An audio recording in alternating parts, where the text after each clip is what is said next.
एक हरे भरे जंगल में एक छोटा सा पोपट रहता था। उसका नाम था रंगीला। रंगीला बाकी तोतों से थोड़ा अलग था। जहाँ बाकी तोते टेंटे करते थे, वहीं रंगीला हर किसी की आवाज की नकल उतार लेता था।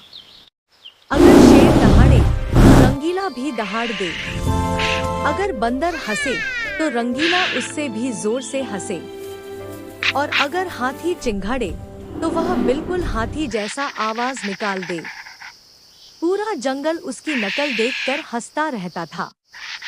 लेकिन रंगीला की एक आदत खराब थी।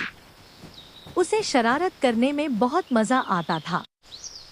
एक दिन रंगीला ने सोचा, आज कुछ मजेदार करते हैं।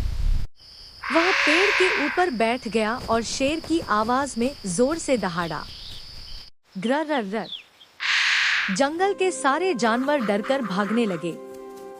खरगोश बोला, अरे शेर आ गया। बंदर पेड़ पर चढ़ गया। हिरण झाड़ियों में छिप गया और रंगीला ऊपर बैठा हंस रहा था। ही कितना मजा आया। दूसरे दिन फिर उसने वही किया। इस बार हाथी की आवाज निकालकर सबको डरा दिया। अब जानवर परेशान होने लगे। तभी एक दिन सच में जंगल में एक शिकारी आ गया। शिकारी ने जाल बिछा दिया। सबसे पहले उसमें फंसा छोटा खरगोश।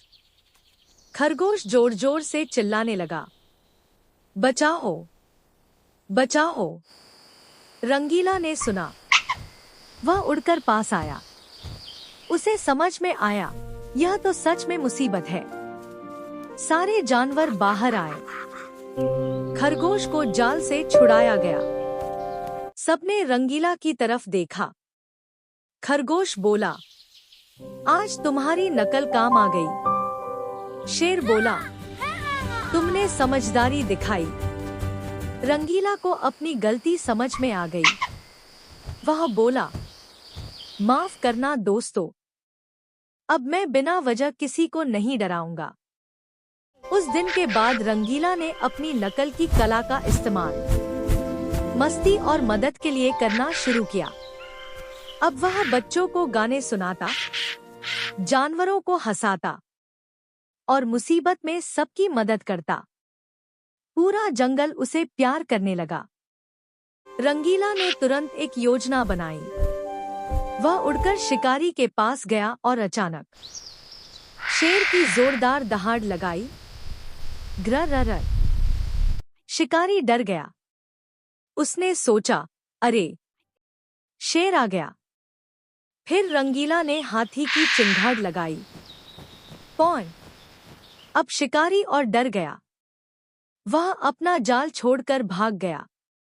बच्चों, इस कहानी से हमें सीख मिलती है कि हमें अपनी प्रतिभा का उपयोग शरारत के लिए नहीं, बल्कि अच्छे काम के लिए करना चाहिए।